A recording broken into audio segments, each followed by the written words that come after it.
Nariyah itu nama aslinya bukan Nariyah tapi Taziyah. Imamnya bernama Syekh At-Tazi.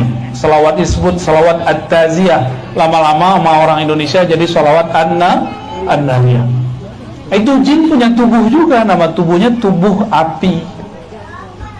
Anasir tanahnya nggak ada.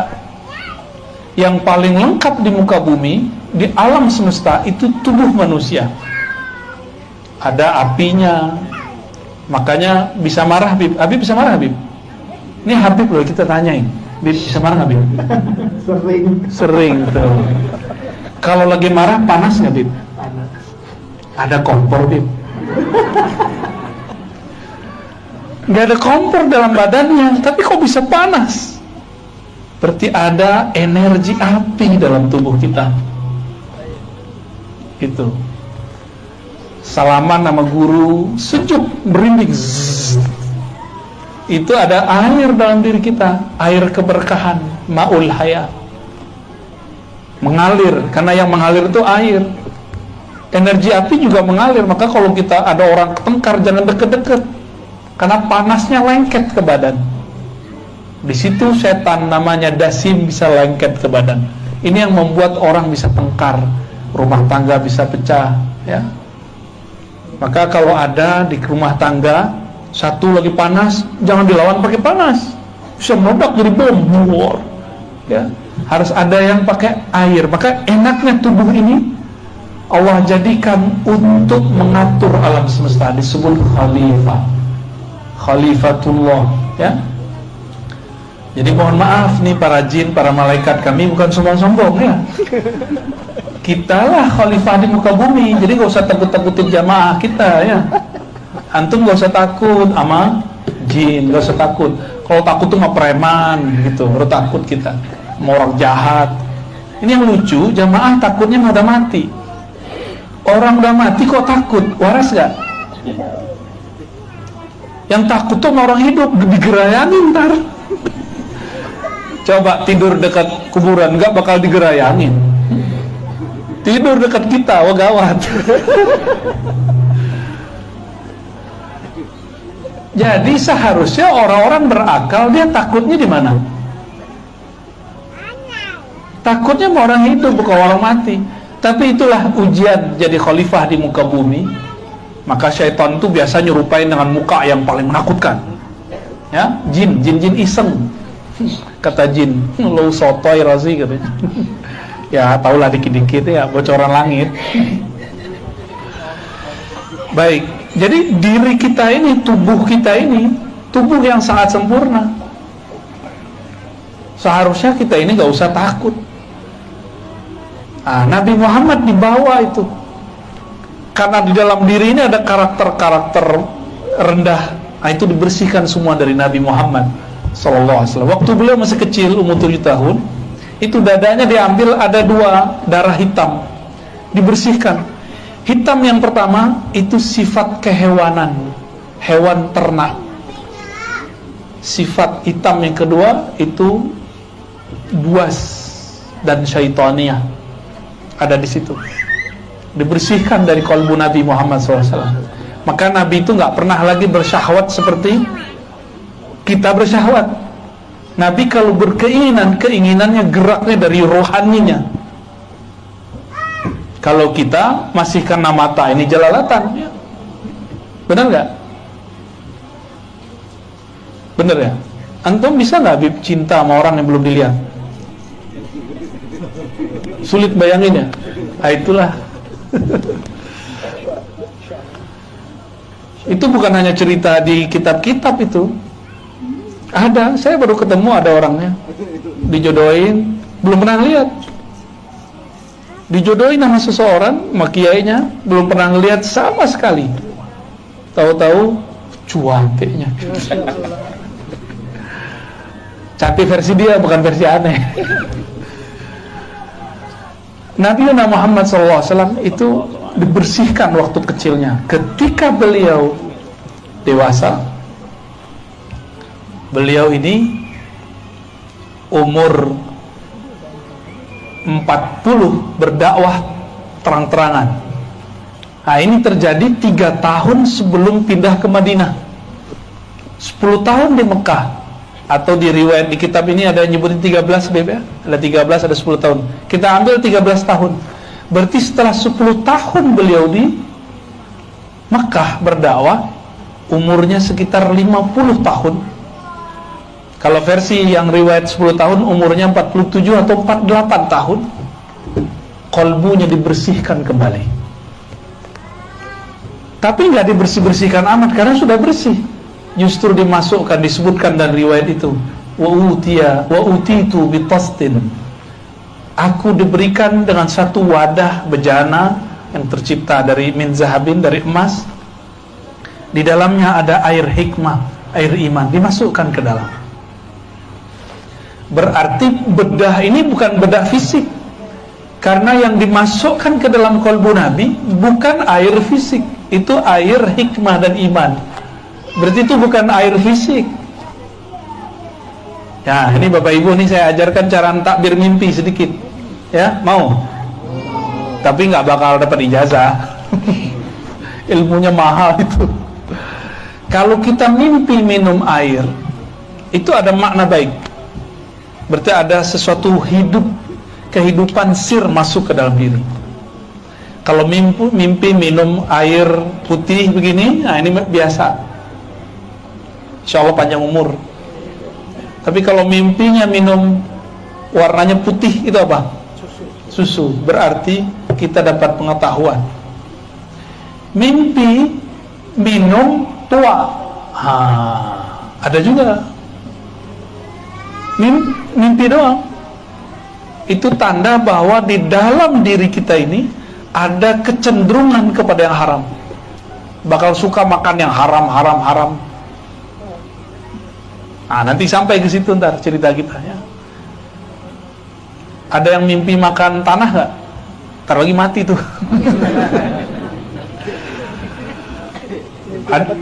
Mimpi dapat berlian. Wah, dia habis ngeliat toko kemarin terus ngayal. Ayo. Mimpi dicatok ular. Nah, itu juga ada maknanya. Kalau dicatok Habib lain lagi. Nabi Muhammad SAW kemudian dibersihkan. Itu fisik, secara fisik dibersihkan. Setelah dimasukkan air itu, maka beliau SAW tambah jelas jalannya. Maka beliau kemudian dibawa oleh Sayyidina Jibril setelah dinaikkan ke atas buruk ke suatu kampung yang banyak kurmanya. Beliau menyebut negeri ini negeri yang subur. Itulah nama Thayyibah. Thayyibah, ardun Thayyibah, artinya negeri yang subur. Itu Nabi yang kasih nama waktu Isra. Apa kata Nabi? Tiba-tiba aku dibawa ke satu negeri yang sangat subur, Thayyibah. Tiba-tiba inilah yang akan menjadi tempat, aku dikabarkan inilah tempat hijrahmu. Dalam ilmu kewalian ini disebut penandaan. Jadi wali-wali itu suka nandain tempat dengan doa-doa, zikir-zikir, istighosah. Itu penandaan. Apa kata Sayyidina Jibril? Salat di sini, hai Muhammad. Nah, salat 2 rakaat. Maka penandaan yang kuat itu pakai salat 2 rakaat. Menandakan bahwa ini wilayah akan ditempuh oleh baginda Nabi Muhammad sallallahu alaihi wasallam. Benar, cuma 3 tahun setelah Nabi salat di situ, beliau hijrah ke negeri itu. Nah, makanya ini saran untuk para kiai. Kalau dapat isyarat diberi tanah oleh siapa, sholat di situ 2 rakaat, habis itu pergi. Kalau jodoh kita dimudahkan Allah, kalau enggak pasti ada aja masalahnya. Ya, ini mengambil dari ilmu Rasulullah Sallallahu Alaihi Wasallam. Sama mau kerja, sholat 2 rakaat, minta ya Allah kalau benar mudahkan. Lalu Nabi Muhammad SAW dibawa ke tempat Nabi Musa. Di situ Nabi Musa sedang sholat di dalam kuburnya. Dalam Sahih Bukhari dikatakan, "Fa'idha huwa yusalli fi qabri." Aku tiba-tiba melihat Nabi Musa masih sholat di kuburnya. Sholatnya Nabi Musa beda cara dengan Nabi Muhammad SAW. Cara sujudnya belum sempurna. Yang sempurna itu sujudnya Nabi Muhammad SAW. wasallam. Nah, ada ilmunya nanti cara sujudnya, syariat orang terdahulu ada. Ya. Apa maknanya? Para nabi, para wali di dalam kuburnya mereka masih melakukan proses ma'rifatullah. Itu sholat bukan sholat cari pahala. Orang udah mati masih cari pahala nggak? Orang udah mati masih dapat pahala nggak? Itu sholat apa itu? Itu namanya sholat ma'rifat, bukan sholat ibadat. Kalau kita ini sholat kita ibadat, cari pahala, bener. Tapi kalau di dalam kubur nggak ada lagi. Maka sholat ini sholat menambah ma'rifatullah. Jadi Nabi Musa selama dalam kuburnya menunggu kemunculan Nabi Muhammad SAW, sekedar ingin kemudian sholat di belakang Nabi menyempurnakan ma'rifatnya. Nanti kita coba lihat ya. Tiba-tiba kemudian Nabi Muhammad SAW dibawa ke Baitul Lahmin. Baitul Lahmin artinya rumah daging. Disitulah Sayyidina Musa dilahirkan. Disitulah Sayyidatuna Maryam melahirkan Sayyidina Isa ibnu Maryam. Lalu kata beliau, aku disuruh untuk memarkir. Jadi markir itu sudah ada ilmunya dari dulu ya. Tapi kalau buruk itu diparkir cukup ditaruh aja. Taruh diikat seperti onta itu diikat sih, nggak perlu kuat. Karena onta itu patuh sekali kepada tuannya. Masuklah Sayyidina Nabi SAW ke dalam Al-Masjid Al-Aqsa. Apa makna Al-Aqsa? Al-Aqsa, saya dulu meneliti teks-teks ulama terdahulu di Mekah, menyebut Indonesia dengan sebutan Al-Hind Al-Aqsa. India jauh, India udik. Jadi kita disebut orang udik sama orang Arab dulu. Oman jin antum tuh.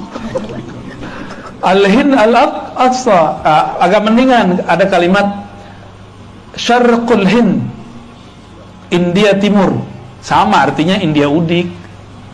Jadi kita disebut orang kolot gitu sama orang-orang India dulu ya, sama orang-orang penjajah dulu. Tapi ternyata orang Arabnya ada di sini sekarang. Alhamdulillah, kualat bib ya, kualat yang indah. Jadi Aqsa artinya jauh atau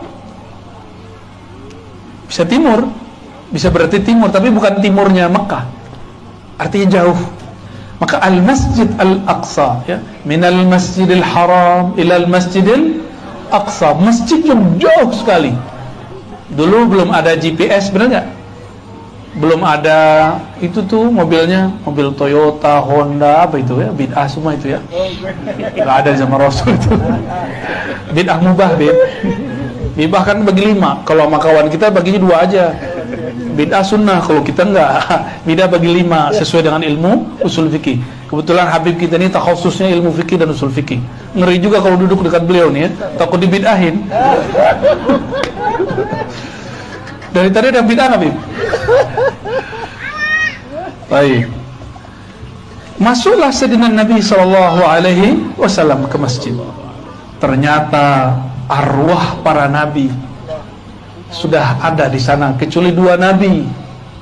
Nabi Idris, Nabi Isa itu punya fisik, selebihnya cuma arwah. Tapi ingat, jika jin bisa menjelma bertubuh, malaikat pun bisa nyamar jadi manusia. Lebih tinggi nabi atau malaikat? Atau jin? Jin bisa nyerupain jadi genderuwo, jin bisa nyerupain jadi kuntil anak, Pontianak kata orang Kalbar, kita dari sana juga.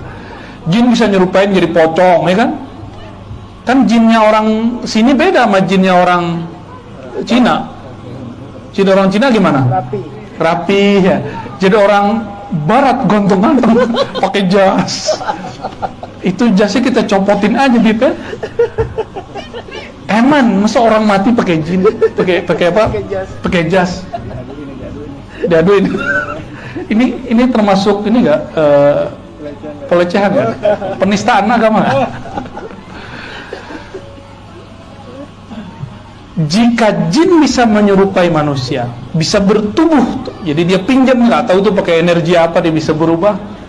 Malaikat bisa yatamatsal rajulan sawiyya, bisa menyerupai laki-laki yang sempurna, rajulan sawiyya, sawiyya kamilan. Masa Nabi gak bisa? Bisa Nabi, karena Nabi di atas para wali di atas para malaikat. Maka jangan heran Nabi-Nabi itu bisa datang secara fisik. Nabi Muhammad bertemu ruh atau fisik?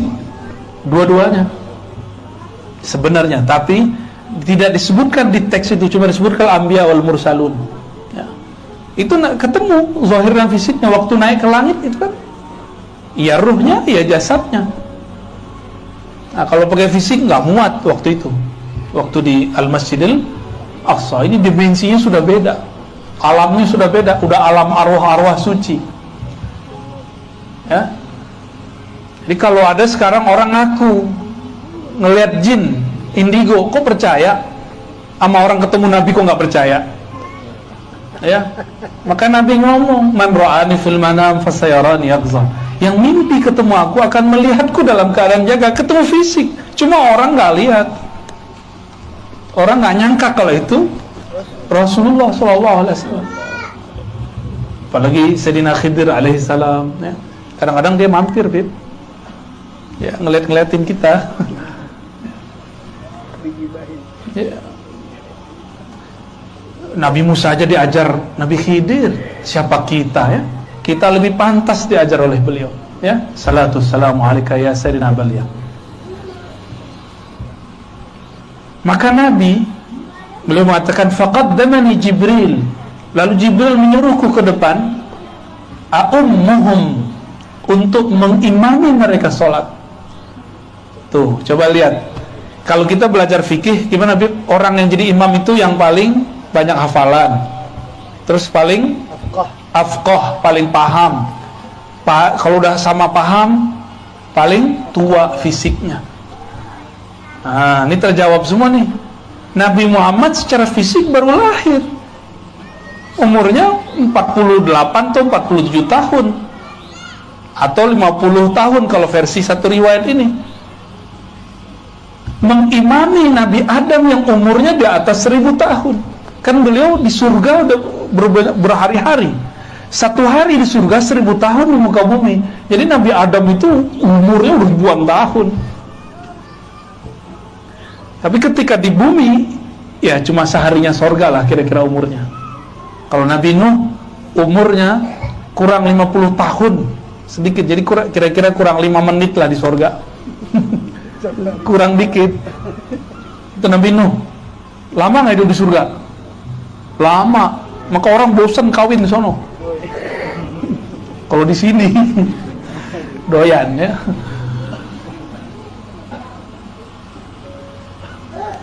Ada tertawa telat. Nabi Muhammad SAW memimpin sholat mereka karena beliaulah yang lebih tua.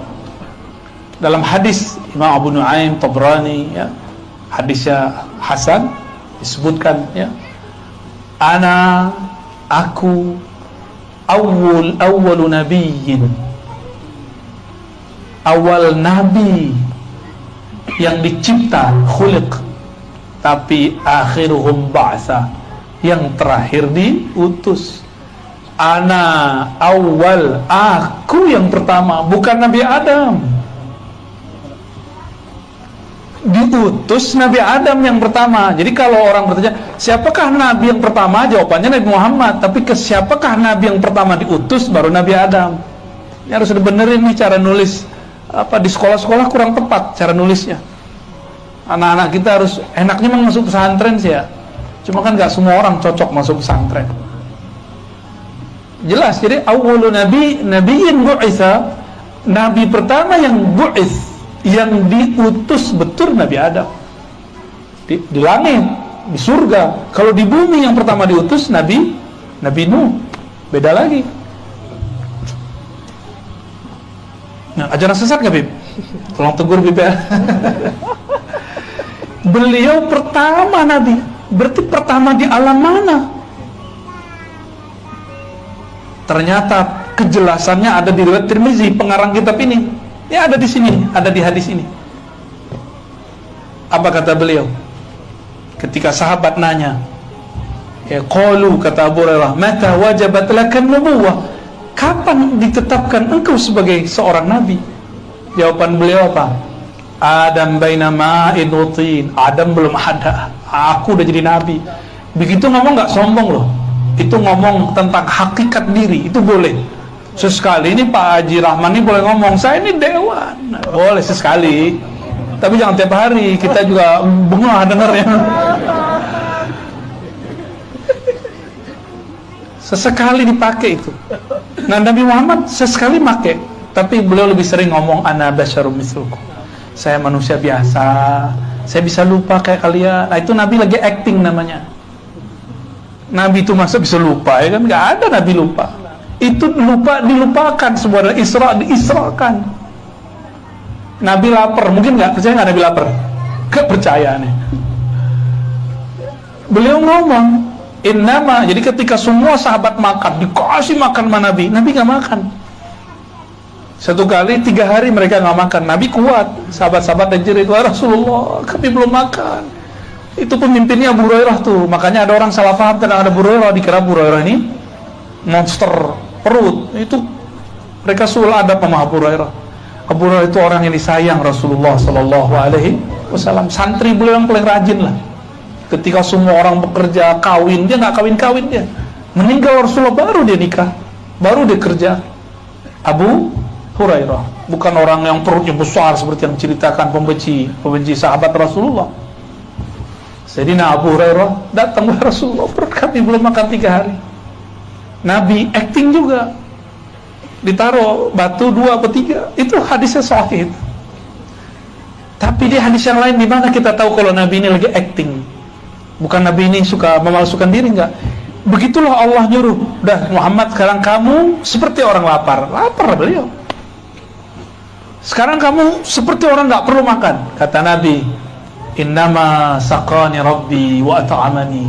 Yang ngasih makan minum aku langsung Allah. Udah kalian makan semua, makan minum semua, aku nggak perlu. Jadi Nabi itu yang penting umatnya makan, beliau nggak makan nggak apa-apa. Itu Rasulullah Shallallahu Alaihi. Karena bintik hitam tadi sudah dibersihkan dari kalbu beliau. Kalau kami ini, yang para dai, para ustadz, muallim, para guru ini, bintiknya bukan 200, 2000. Jadi mohon maklum jika sesekali sisi kemanusiaan kami muncul, ya, sisi manusiawi. Ini bukan orang suci, ya. Biar saya aja yang ngomong, Bib. Bukan orang suci, orang biasa ini semua. Depan aja yang alim-alim mukanya soleh-soleh kayak nggak nafsu gitu kan. Serius, yang di bawah lebih nafsu lagi. Kita aja ngaji punya nafsu, ya, apalagi yang di bawah.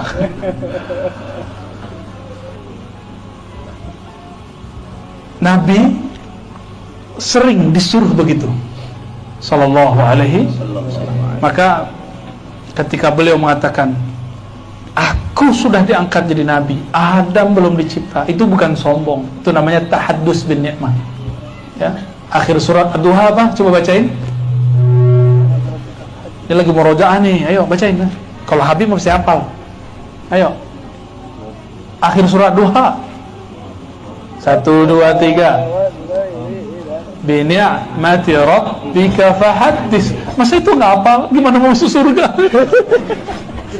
Pernah masuk surga nggak pakai Ad-Duha, pakai la ilaha illallah. Cuma makom di surga 1 huruf Quran. Kalau hafal Wadduha sampai akhir kan makomnya tinggi tuh.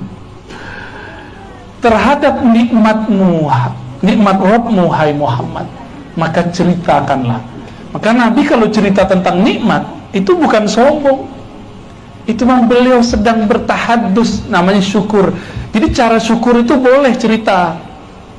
Misalnya saya bilang nih, saya punya ini, alhamdulillah diizinkan, dititipkan Allah, itu boleh sesekali, itu yang sudah sering juga, ya. Nabi Muhammad SAW lebih tua dari semua para nabi, maka beliaulah yang pantas jadi imam. Paham kira-kira di situ? Selesai jadi imam, beliau keluar dari masjid. Sayyidina Jibril menyodorkan 2 bejana, dua kendi, satu isinya tua, satu isinya susu. Karena sudah dibersihkan noda hitam itu, maka beliau memilih secara natural, secara fitrah susu, bukan memilih khamar. Apa kata Sayyidina Jibril? Engkau betul-betul sudah mengikuti fitrahmu. Berarti pembersihan yang tadi itu berhasil.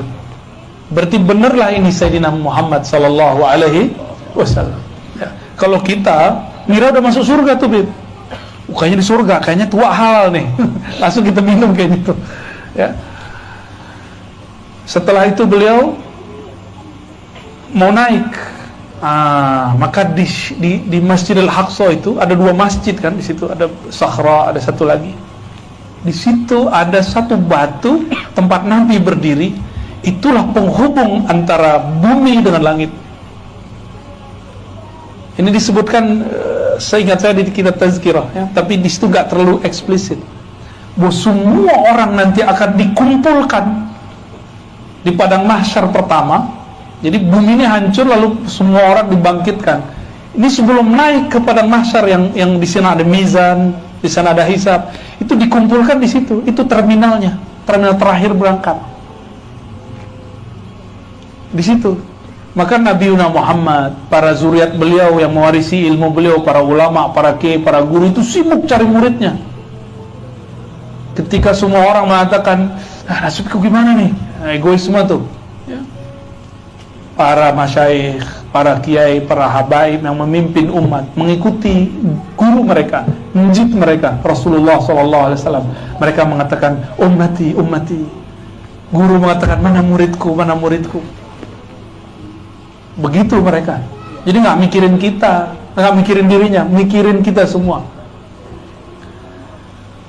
Nabi Muhammad SAW diangkat di tempat itu. Itulah yang kita sebut kubah, apa namanya?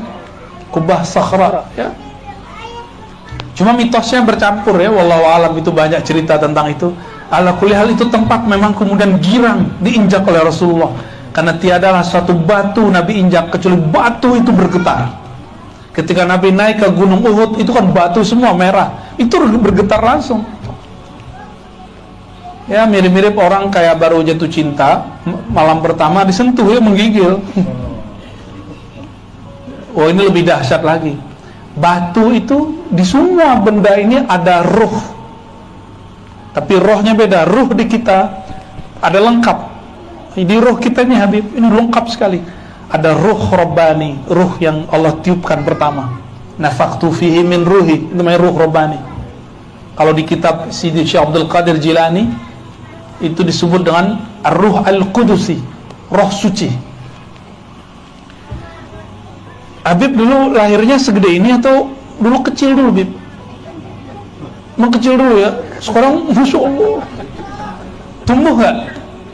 Tumbuh ya? Maka di dalam diri kita nih ada namanya ruh nabati, roh nabat, roh tumbuh. Tulang sudah nggak tinggi lagi, karena kalau tinggi tulang nambah terus, rumahnya Habib harus direnov terus. Maka Allah berhentikan itu pertumbuhannya. Namun rambut masih tumbuh, gigi masih tumbuh. Alhamdulillah gigi nggak tumbuh-tumbuh. Kalau ya setiap Jumat kita harus ngikir, ribet sekali. Jenggot masih tumbuh? Alhamdulillah ya. Kuku tumbuh? Ya. Cinta masih tumbuh nggak? Wallahu a'lam bishawab. Saya juga nggak tahu masalah itu ya. Namanya apa tadi? Roh nabati. Ya. Itu pohon sama. Maka kita ini bisa dialog dengan pohon. Serius. Roh inilah nanti yang bisa memahami ketika semua pohon berteriak, wahai Muslim, di sini ada musuh Allah Yahudi.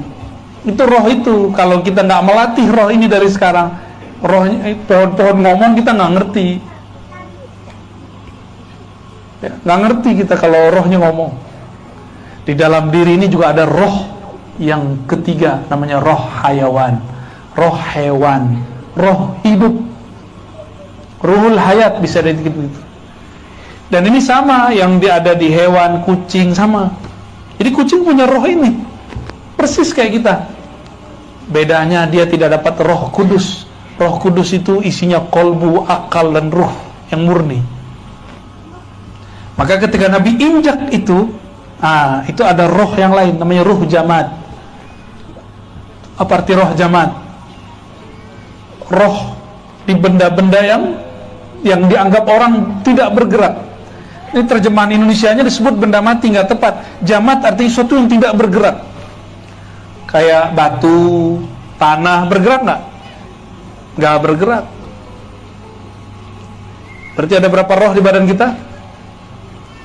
Ada yang natet nggak dari tadi tuh? Kayak apalannya banyak aja. Satu apa tadi? Kudus. Roh Kudusi atau Kudus. Hayat. Ruhul Nabati. Hayah atau Ruhul Hayawan. Yang sebelum itu? Ruh Nabati. Yang keempat? Roh? Ruh Lelah Hayati. Gak nyambung ya. Ruh apa yang terakhir? Ruh Jamad. Ruh Jamad itu ada di bintang-bintang, itu ada semua. Ketika Nabi SAW jalan di suatu tempat, ada tumpukan batu. Batu ngomong, "Ya Sayyidi ya Rasulullah, salam alaik." Itu batu ngucapin salam. Yang siapakah yang ngucapin salam? Bukan fisik batu itu, tapi ada roh di situ namanya roh jamad. Itu yang berdialog. Kalau kayak gitu kita mau maksiat di mana, Bib? Mau lari kemana kita? Kan kata orang kalau maksiat di bawah pohon nggak ketahuan. Di belakang batu, dalam goa, dalam kamar, ya salah. Di kamar itu kan masih ada bebatuan, ada pasir. Gak bisa kita lari kemana-mana. Semuanya hembusan Allah Subhanahu wa Ta'ala. Betul-betul gak punya tempat kita mau maksiat, tapi kita maksiat juga kan. Inilah lemahnya kita, ini imannya kita. Nah, Nabi Muhammad SAW ketika menginjak itu batu, kemudian mengembang. Entah dia mau naik, mau ikut Nabi, wallahu alam. Dalam riwayatnya simpang siur. Yang pasti di bawahnya kemudian karena dia mengembang mau naik, dia menjadi bolong. Ya, saya ketemu ada mbak-mbak Palestina, cantik bu, di dalam. Jadi waktu kita datang ke sana dia lagi di dalam. Tapi karena dia mbak-mbak yang nanya, yang perempuan juga yang bisa bahasa Arab, ditanya, gimana? Kalau bahasa Mesir, Zayyak gitu ya, kefhalat gitu. Oh, ngomong macam-macam. Ternyata orang ini mahasiswi di kampus. Kalau dia nggak bisa menulis, nggak bisa mikir, dia langsung duduk di sana, langsung semuanya bisa dia tulis. Ini si perempuan cerita. Nah, pendek cerita, Nabi SAW diangkat ke langit, dibawa oleh buruk. Buruk itu Nabi nggak mungkin cerita kayak 6 air ya, Sriwijaya, Batik, Citylink, Siti Nurbaya, Siti Nurhaliza. Nggak mungkin Nabi cerita begitu. Nabi ceritanya apa? Ada kendaraan lebih tinggi daripada keledai, lebih rendah daripada kuda. Kayak kuda di Indonesia berarti. Oh, enggak juga. Kecepatannya di mana matanya terakhir berhenti, di situ dia nyampe. Matanya dia kan suka-suka dia mau kemana? Itu matanya buruk, mau kemananya boleh. Buruk itulah dulu yang dikendarai Nabi Adam di surga, yang pernah dikendarai Nabi Idris di surga. Itu kendaraan para nabi di surga, diturunkan ke bumi untuk melayani Sayyidul Ardi wal Jannati ya, penghulu makhluk di bumi, di langit dan di surga, Nabi Muhammad sallallahu alaihi. Si buruk ini merindukan beliau lama. Kapan sang Muhammad datang? Karena buruk ini melihat kepada bidadari. Bidadari itu pembuluh darahnya tulisannya Muhammad, tapi bukan pakai huruf aksara Arab, aksara alam sana. Jadi ketika nabi-nabi masuk ke surga, mereka melihat kok jidatnya, pembuluh darahnya itu pancaran nur tulisan Nabi Muhammad sallallahu alaihi wasallam. Ternyata Nabi Muhammad bisa ditulis dalam banyak aksara. Contoh, mim ha mim dal bisa ditulis M U H A M M A da, ya kan? Kalau orang Turki nulisnya Mehmet, beda lagi kan? Di Cina bisa lagi pakai apa? Di Korea beda lagi. Kalau di Jawa ada namanya Hana Caraka, Data Sawala, itu saya pernah belajar. Unik juga. Ya. Tuh, kan antum bisa bib. Nama Nabi itu terlihat di pembuluh darah mereka. Bidadari. Maka bidadari itu adalah huruf-huruf Nabi Muhammad sallallahu alaihi wasallam. Kalau kita dekat sama yang punya huruf gimana? Gampang. Ya. Dikasih hurufnya. Ya. Betul. Ibu-ibu ini hurufnya bukan? Kayaknya bukan ya. Lalu si Buruk ini karena dia merindukan Nabi Muhammad SAW, ketemu Nabi, awalnya dia bingung, emang ini Muhammad? Bingung dia. Dikenalkan oleh Jibril, ini Muhammad yang kau tunggu-tunggu, yang saya juga tunggu-tunggu. Ternyata sang Jibril lama juga menunggu Nabi Muhammad sallallahu alaihi wasallam. Beliau nunggu Nabi sambil sholawat. Nah, ini rahasia nanti. Nih, ingat-ingat ya. Kalau lagi nunggu ngapain, tunggu dengan sholawat. Tunggulah, habis itu ada keberkahan turun. Apa aja masalahnya. Yang di sono sholawat, di sini sholawat, kencang-kencangan sholawat. Ya, mana yang kuat sholawatnya nanti, itu yang menang. Sayyidina Jibril, karena dia bersolawat, dia dipilih oleh Allah untuk menjadi penghubung antara urusan langit dan bumi. Azazil namanya, nama iblis. Iblis itu dulu malaikat namanya Azazil, nggak mau sholawat, maka tidak dapat jadi pemimpin. Ya, mau jadi pemimpinnya nih Pak Haji nih. Ya, biar diridai oleh Rasulullah, diridai oleh Allah, banyak sholawat. Ya, insya Allah. Kalau Jibril sholawatnya banyak. Angka-angka yang disebutkan itu cuma menunjukkan banyak, lebih dari itu. Karena Jibril itu satu napasnya bisa khatam Quran ribuan kali. Selesai dia. Karena sayapnya udah 360. Jadi dia sekali nafas, dia udah nyampe di mana? Satu kali nafas. Kalau kita bernafas-nafas, Fatihah satu aja nggak khatam. Ada yang lucu, Bib. Kawan saya dulu, mantan kita dulu ya, bukan mantan ini, bukan mantan cinta, bukan mantan teman. Ya, disebut sama dia. Kata dia apa? Fatihah satu napas bid'ah. Gitu ya. Cara bacanya gitu ya. Bid'ah. Ya, ternyata ini orang nggak belajar ilmu riwayat, bahwa dalam riwayat Ahlul Quran ada cara baca Quran satu napas. Dan sanadnya kepada Sayyidina Jibril. Jadi Sayyidina Jibril kalau mau terbang, dia baca Fatihah satu napas, langsung nyampe di langit ketujuh, dia langsung nyampe. Dongeng apa lagi nih Aros ini ya? Atau nggak percaya, sudah. Itu Fatihah lebih canggih dari sayapnya Jibril.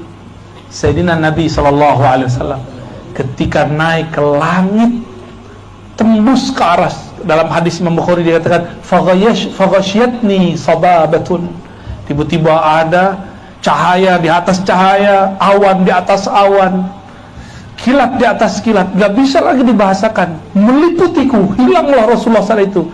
Tiba-tiba beliau tersungkur sujud di aras paling tinggi.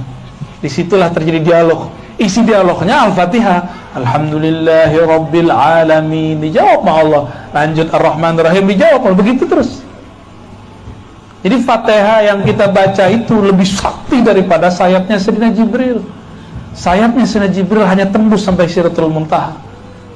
Tapi kalau Fatihahnya Nabi Muhammad SAW tembus sampai ke arasnya. Bertemu Allah, nggak perlu ketemu Allah di aras. Nabi Muhammad mau di mananya bisa ketemu Allah. Aras itu tempat sujud termulia. Masa satu kali sujud beliau di sana itu sudah mencukupi amal-amal semesta.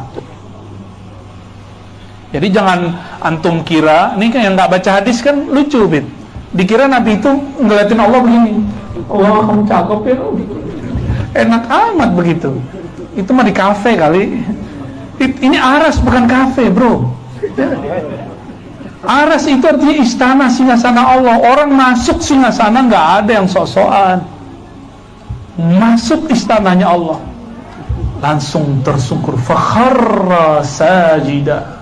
Nabi Muhammad naik ke aras itu sujud. Makanya amal sujud itu dipindahkan ke bumi. Jadilah amal kita sholat 5 waktu. Ini rahasia-rahasia sebenarnya. Jadi semakin orang kepalanya ditaruh di bawah, ruhnya akan semakin naik ke aras Allah Subhanahu wa ta'ala. Kalau namanya ada di sana. Kalau namanya nggak ada di sono, ya nggak naik-naik. Ya. Jadi ke aras itu ketemu Allah atau sujud. Rasulullah mau ketemu Allah di mana aja bisa. Ya, kemana aja, di mana aja bisa. Di aras itu beliau sujud di Bait Ar-Rahmani. Karena namanya Ar-Rahman 'alal 'arsis tawa. Allah yang Maha Rahman beristawa di atas aras, bersemayam di atas aras. Maka saya istilahkan rumah Baitullah yang ada di sana kan ini replika daripada Baitul Haram, hitam-hitam, Baitul Ma'mur putih-putih, karena malaikat-malaikat semua. Sedangkan ini semua warna ada, tapi warna yang paling disukai Rasulullah adalah hijau. Maka Baitur Rahman warnanya hijau, hijaunya Rasulullah sallallahu alaihi wasallam. Itu namanya Al-Bait Ar-Rahmani. Nah, guru saya ada seorang wali, kita ketemu, dia menyebutnya Al-Bait Al-Ahmadi atau Al-Bait Al-Muham. Ini istilah-istilah aja ya. Kalau yang berminat silakan dicatat, diingat-ingat. Ya. Ini ada rekamannya. Nah, nanti diputar-putar ulang.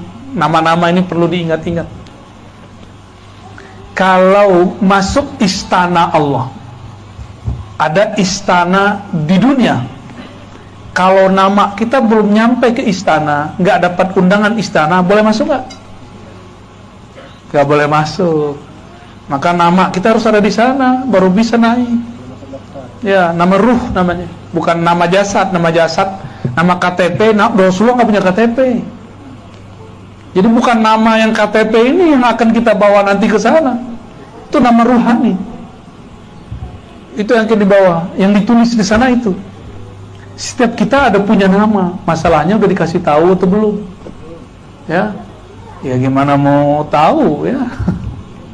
Jadi wali dulu. Baik, Nabi Muhammad SAW naik ya. Jadi jangan dibayangkan itu tempat bertemu Allah, tapi itu tempat sujud tertinggi. Saya mau tanya, sholat di Masjidil Haram banding dengan sholat di Pangkalan Bun beda berapa? 100? Kalau Madinah? Kalau Aqsa? 500. Kalau Bait Al-Ma'mur? Itu bukan 1 juta. 1 juta itu Baitul Ma'mur. Jadi 1 kali sujud di sana sama dengan 1 juta kali. Ini cuma angka-angka biar paham aja ya. Wallahu yudha'ifu liman yasha. Ya, kalau sujud di Baitur Rahman, semua bilangan sujud alam semesta itu nilainya 1 kali sujud Rasulullah sallallahu alaihi wasallam.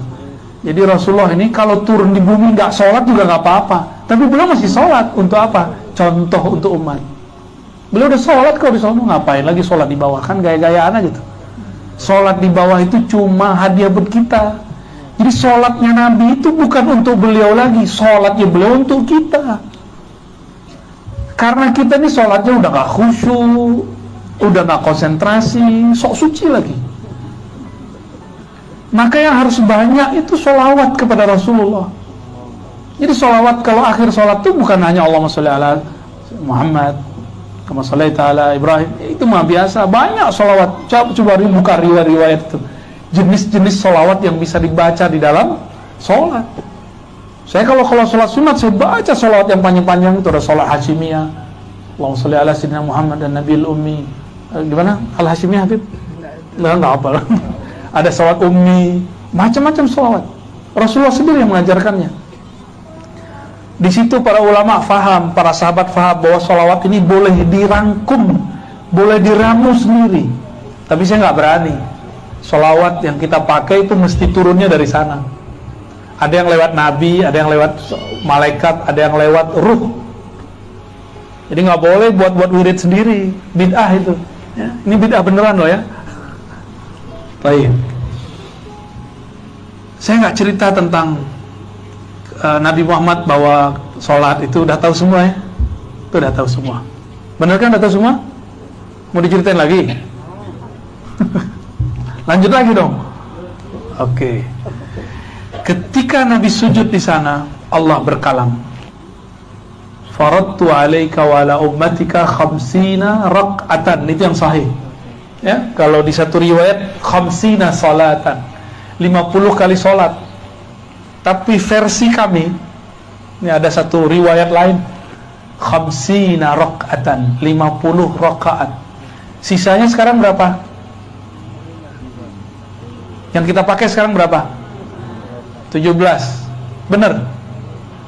Coba, berarti sisanya lagi biar genap jadi 50. 33 kurang witir 11. 22 kurangi duha. Yang pakai yang sahih aja, Bib. 2 rakaat. 20. Rawatib kurangin dikit-dikit. 2 sebelum subuh. Kayak 2 sholat fajar. Berapa tuh? 18. Beneran? Terus syuruk 2.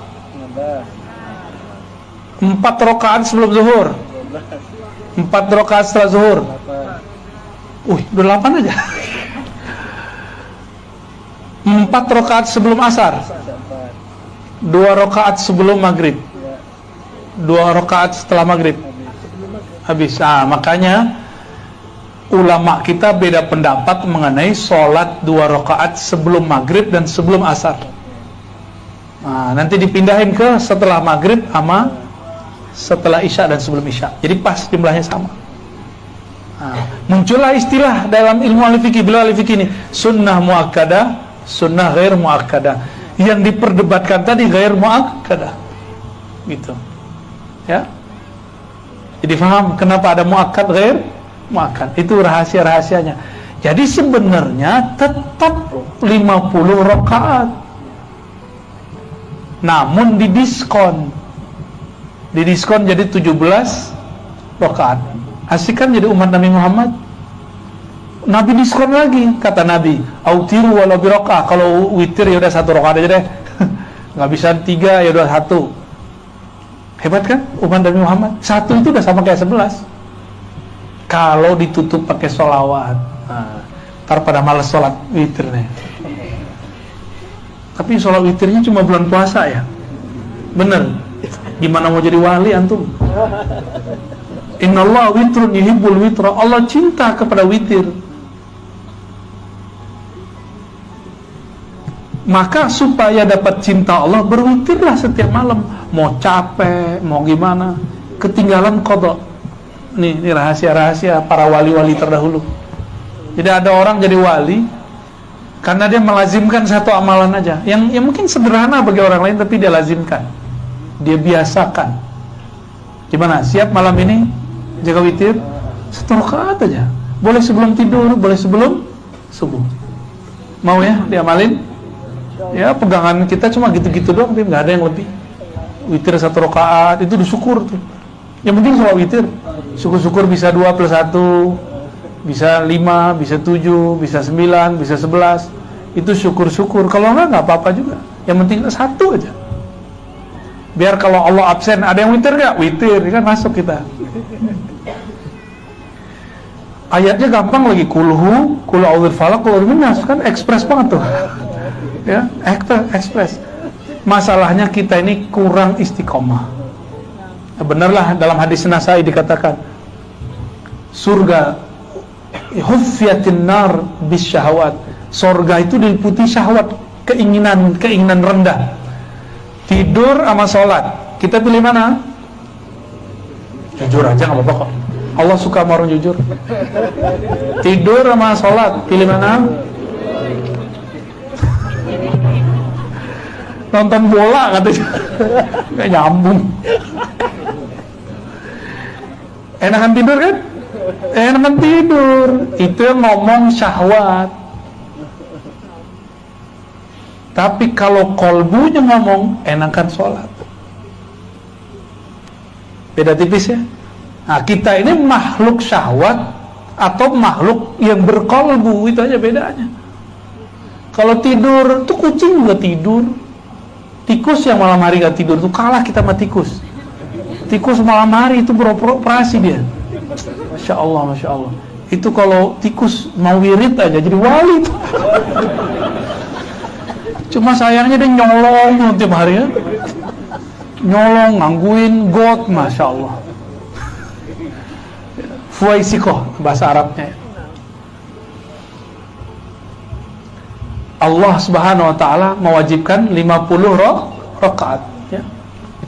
Itu Nabi emang nggak ngerti Nabi, cuma ini ada namanya basa-basi.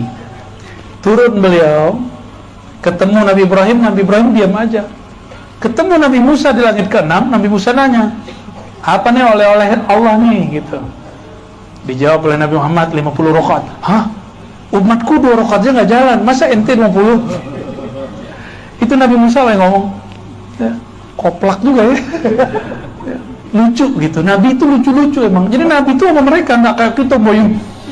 Allah Akbar. Subhanallah, nggak begitu. Masya Allah, tabarakallah.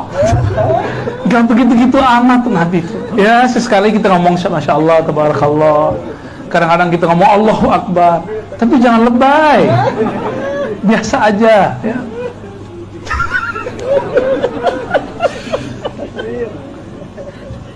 Kita mah tiap hari ngomong Arab ya, biasa aja.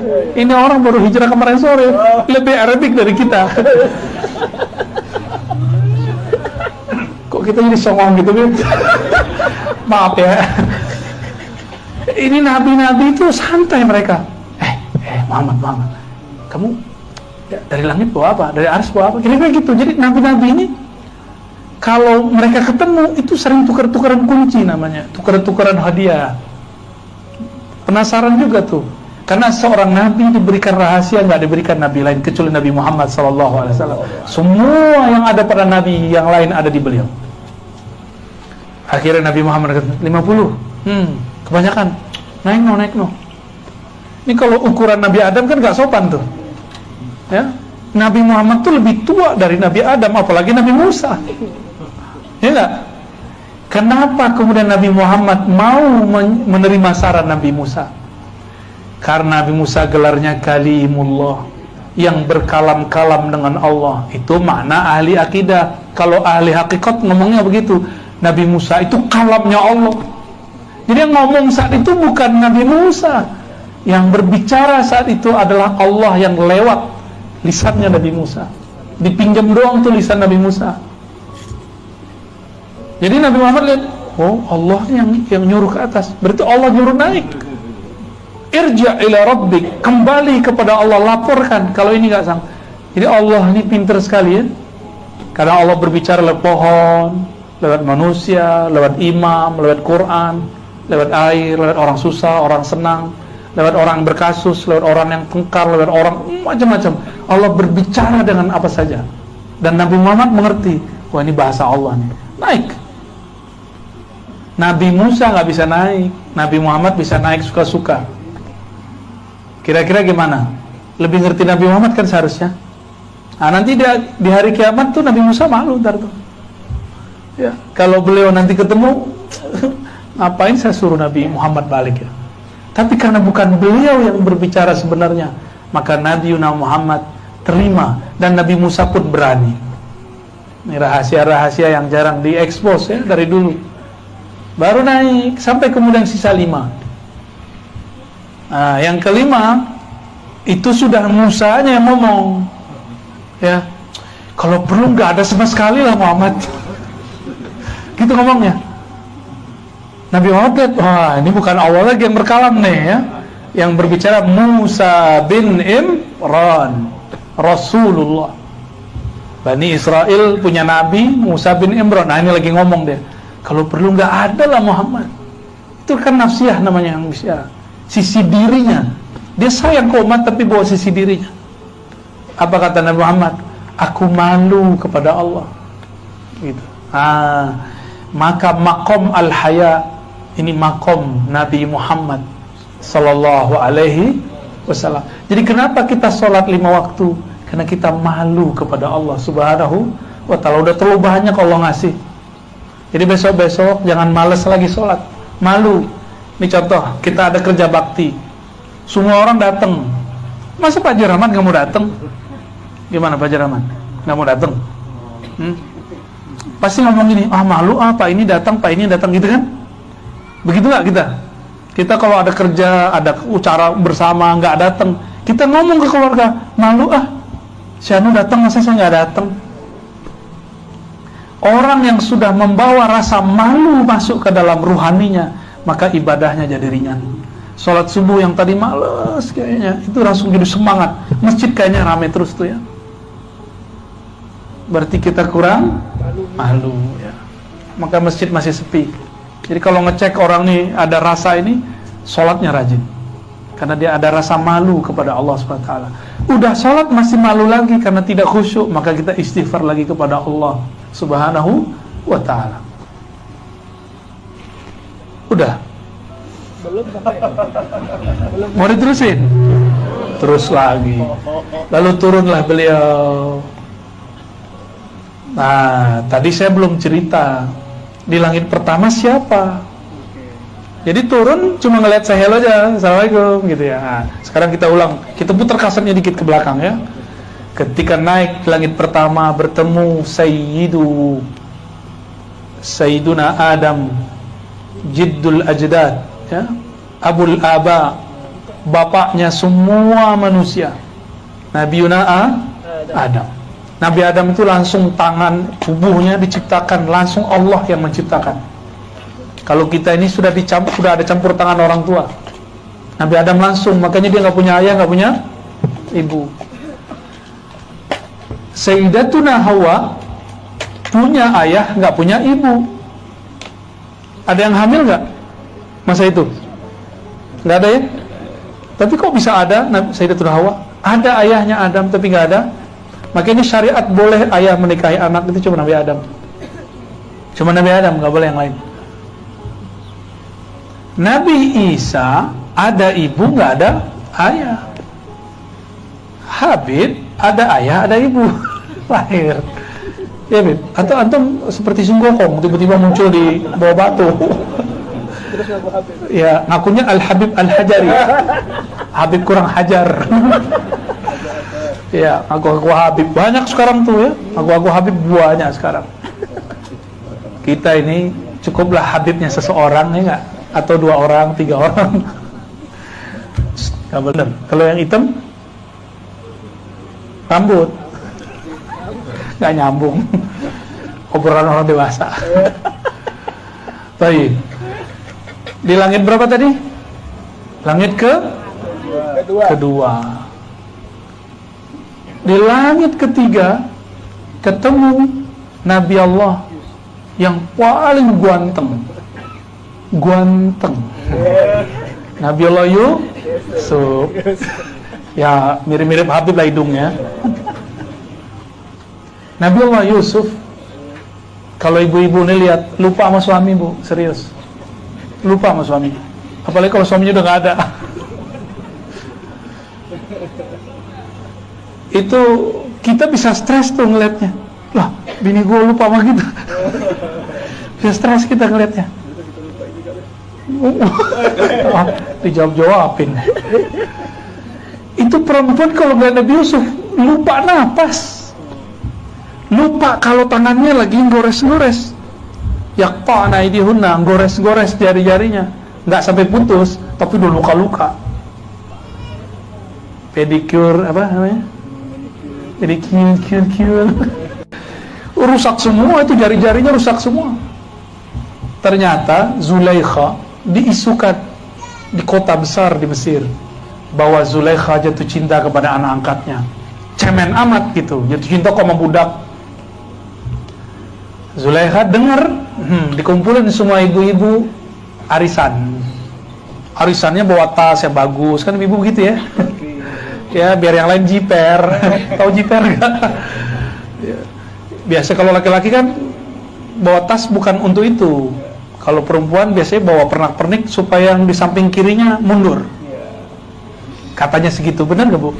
Enggak ya, nggak salah maksudnya. Itu semua ibu-ibu yang kaya-kaya, istri-istri para pejabat, mereka gosipin bilang, ini kan Zulaikha yang jatuh cinta sama Yusuf, budak dia. Kan aneh, nggak level banget, menjatuhkan strata para istri pejabat. Sama Zulaikha, dengar, kalian belum tahu, saya ini bisa begini, udah bisa hebat, udah bisa napas, udah hebat. Ya. Jadi Zulaikha itu termasuk kuat ya, termasuk kuat menahan itu. Kalau ibu-ibu mungkin langsung meluk ibu ketemu Nabi Yusuf, gak akan kuat. Dipanggil lah, sup, ambilin dong itu apa air buat ibunda gitu ya. Labbaik, kata Nabi Yusuf, dianterin. Tapi sengaja Nabi Yusufnya di seberang sana, beliau duduk di ujung sini. Maka jalanlah seperti peragawan. Ceng. Itu semua perempuan seperti slow motion. Geraknya tuh kayaknya dunia itu berhenti. Semuanya lupa. Sampai-sampai mereka dapat ilmu debus tanpa perlu dapat ijazahan dan talqin zikir. Sakti langsung ya.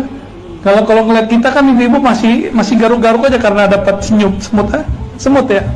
Tuh dari tadi pada masih ya maklum muka Ucup bukan muka Yusuf. Kalau nama Yusuf benar itu, kalau kita ini Ucup. Allahumma sholli ala sayyidina. Nabi Yusuf selesai dia balik. Apa kata mereka? Baru mereka sadar ngomong, ini bukan malaikat, ini bukan manusia, ini malaikat. Ini lebih cakep dari malaikat kok. Malakun karim. Karim itu nggak ada cacatnya. Semua dari tubuhnya itu semuanya memberikan keindahan, memancarkan cahaya keindahan. Itu karim. Itu karim yang tak ada batas kalau memberi sesuatu. Pergi Nabi Yusuf, baru semuanya mereka sadar. Tuh, tahu kalian kenapa saya bisa begini, bisa gila sama Yusuf. Gila nggak tuh? Nabi Yusuf ditarik sarungnya, ditarik bajunya sampai robek, karena kukunya kan panjang kan, pedicure. Ya, kok dia bisa bertahan bertahun-tahun, itu sudah hebat. Maka Zulaikha ini imannya sebenarnya kuat aslinya, cuma itu khilaf. Dia lagi khilaf ya. Maka di akhir hayatnya kan Allah kembalikan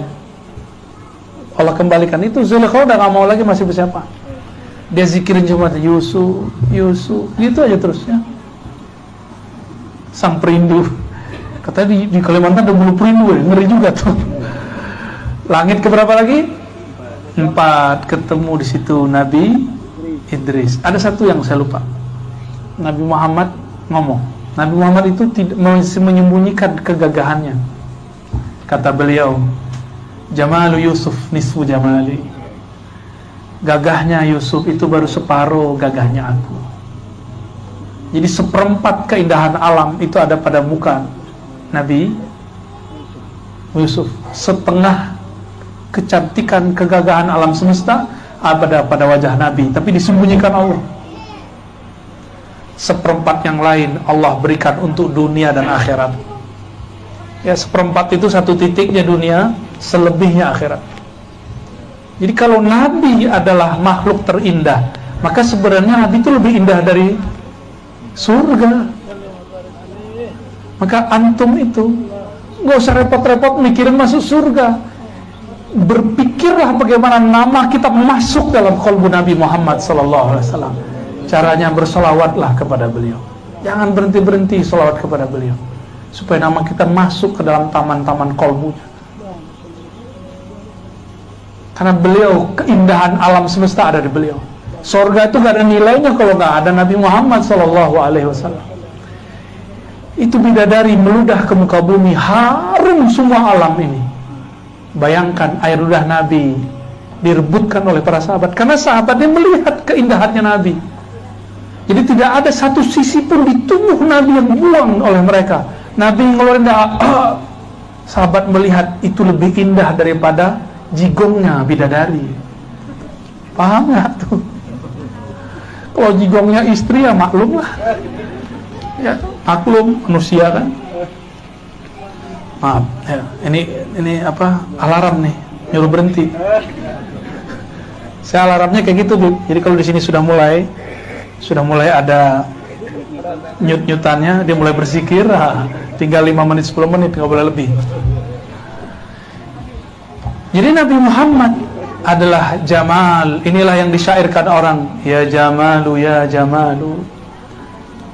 Antum nih habis dengar kalam ini, kalau nggak bergetar dengerin syair itu, kasidah itu, berarti belum kenal juga dengan Rasulullah SAW. Jadi kita kalau baca ya Jamalu, ya bisa harusnya nangis merindukan Rasulullah SAW. Maka semua yang ada di alam ini, indahnya pohon, itu percikan dari beliau semua. Itulah maksud tadi, bahwa urat-urat pembuluh darahnya bidadari itu nama Nabi Muhammad. Maksudnya keindahan mereka adalah pancaran huruf-hurufnya Nabi Muhammad sallallahu alaihi wasallam. Ya. Kalau perempuan bumi ya enggak, yang jangan disamain ya, enggak boleh disama-samain. Dulu ibu gadis kan, Bu? Dulu. Sekarang udah jadi nenek-nenek kan? Harus terima, Bu. Harus terima ya. Gak apa-apa, tapi roh kita seumuran, Bu, insya Allah ya. Nanti di surga, insya. Kalau masuk, kalau nggak masuk selamatin. Biar lapor manjid antum bid. Langit keempat ketemu Nabi Idris. Idris itu dari bahasa lama Suryaniyah, berarti Nabi pembelajar. Maka beliau yang pertama menemukan huruf-huruf dan angka-angka. Beliaulah yang kemudian menjadi nama di Yunani, namanya Hermes. Jadi Hermes itu nama Nabi. Maka filsafat Yunani bukanlah buatan Yunani, tapi itu ajaran para Nabi. Sebagian yang kemudian ada perkembangan, ada pertambahan, ada kekurangan, ada perubahan. Ini seperti ahli kitab lah. Jadi saya ini dituduh sama orang, ente ini ahli filsafat, jadi ustadz. Lah saya ngaji hadis lebih lama dari filsafat. Saya ngaji hadis 15 tahun. Filsafat cuma 4 tahun, lapangan mana? Kira-kira ini lulusan filsafat atau hadis? Dua-duanya. Itu yang benar, Beb ya. Antum sahih, Beb. Langit keempat, maka langit keempat ini simbol pengetahuan. Kalau ada ruhani-ruhani wali naik ke langit keempat, itu biasanya kalau turun dia jadi kiai, jadi profesor, jadi doktor, jadi muallim. Walaupun dia nggak sadar. Jadi orang-orang alim sekarang itu ruhaninya di sana sebenarnya. Jadi imamnya itu Nabi Idris. Apa gimana ayatnya? Wa rafa'nahu makanan 'aliyya. Aku angkat makomnya karena dia ahli ilmu. Nabi Idris. Uniknya Nabi Idris sudah pernah mati, lalu dihidupkan lagi. Itu masih tubuhnya bumi yang masuk ke sana. Ya, Nabi Idris alaihi salatu wassalam. Langit keberapa? 5. Ketemu Nabi yang jenggotnya paling panjang. Jenggotnya para kiai ini nggak ada apa-apanya ini ya. Kurang bid'ah ini. Saya maksud ya, jenggotnya beliau itu panjang sekali sampai ke pusernya. Panjang betul? Panjang sekali. Makanya ketika Nabi Musa marah, gergetan ditarik. Kalau antum gimana cara nariknya? Bib? Kurang panjang, Bib. Yang bisa toh, bisa toh. Oh, nggak ada lagi ya. Maskernya yang bisa ketarik.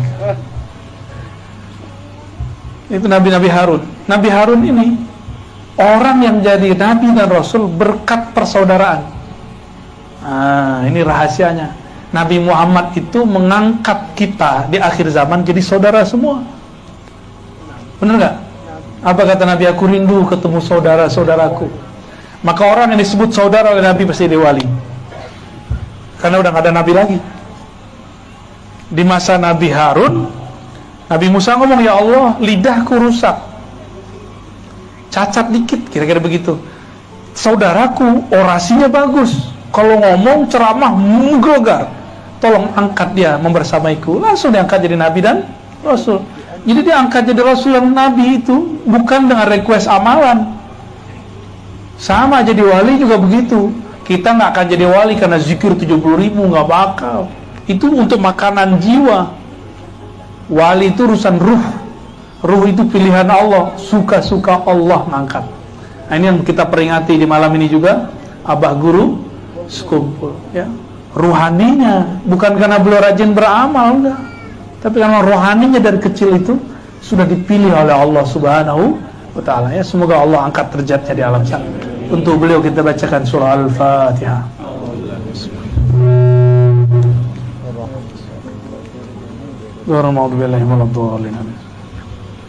Langit kelima bertemulah Nabi. Udah ya, langit ke-6 ketemu Nabi Musa. Nah, itu tadi dialog tadi. Tapi di riwayat Imam Bukhari, di langit ke-6 ketemu Nabi Ibrahim. Di riwayat Bukhari yang lain, langit ke-6 ketemu Nabi Musa. Nah, yang paling sahih 6 Nabi Musa, yang ke-7 Nabi Ibrahim. Nabi Ibrahim lagi ngapain? Nah, ini penutupnya. Nabi Ibrahim lagi nyandar-nyandar di Baitul Ma'mur, Ka'bah putih.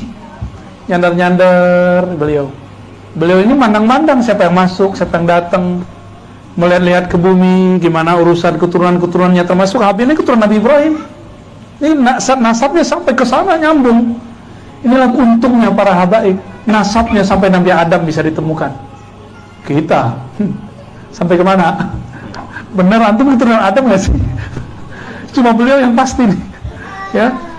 Zuriat Nabi mah ketemu. Nabiullah Ibrahim mengucapkan salam kepada kita semua. Apa kata beliau? Wahai Muhammad, sampaikan salamku kepada umatmu. Akri' minni ummataka salam. Tolong sampaikan salamku kepada umatmu. Makanya kita baca salawat Ibrahim, ya Allahumma salli ala Muhammad wa ala ali Muhammad kama sallaita ala Ibrahim, ya, wa ala ali Ibrahim. Pakai Sayyidina lebih indah. Nabi Ibrahim mengatakan, ya Muhammad, wahai Muhammad, tolong sampaikan kepada umatmu, sorga itu subur tapi pohonnya belum ada, istananya pun belum dibangun. Maka tanamilah dengan lafaz subhanallah, alhamdulillah, wa la ilaha illallah, wallahu akbar. Tapi Nabi Ibrahim tidak mengajarkan lafaz yang berikut. Ini sirnya Nabi Muhammad. Ketika perang, selesai perang, Nabi ngomong ke Abu Musa al-Asy'ari, hai Abu Musa, tahukah kamu kanzun min kunuzul jannah, ATM surga. ATM surga, rekening surga. Kalau tadi pohon surga, ini rekening surga. Apa itu? La haula wala quwata illa billah. Jadi orang yang paling kaya di surga nanti bukan Pak Haji Rahman. Orang yang paling banyak baca la haula wala quwwata, kecuali beliau banyak baca, udah kaya di dunia, kaya di akhirat. Amin.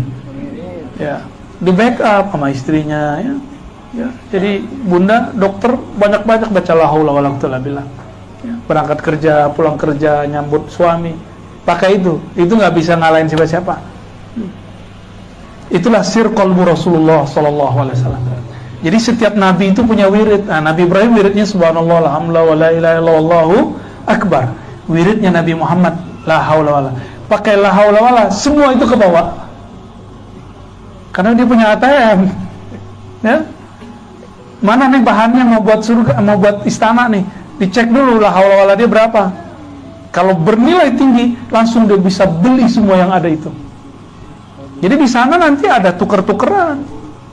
Kayak kita transaksi di sini mirip-mirip juga, ya, mirip-mirip lah. Maka jamaah yang dimuliakan Allah, ini oleh-oleh Mi'raj, oleh Isra, ya. Udah banyak kan dari tadi? Ya udah simpulin sendiri ya. Mau disimpulkan? Kita buat kesimpulan pendek lah. Oleh-oleh Nabi Ibrahim kirim salam. Jawab salamnya, Assalamualaikum ya Sayyidina Ibrahim, Assalamualaikum ya Sayyidina Muhammad. Ya, udah berbalas tuh sekarang, tuh naik tuh dah. Jangan-jangan antum orang pertama yang balas salamnya nih. Enggak juga, kegeeran. Aneh kali yang duluan. Sebelum kita juga ada duluan, wali-wali sebelumnya, ulama-ulama sebelumnya. Mereka sudah duluan tahu hadis ini. Maka biasakanlah tiap hari baca Subhanallah, Alhamdulillah, wa la ilaha illallah, Wallahu Akbar. Masing-masing 100.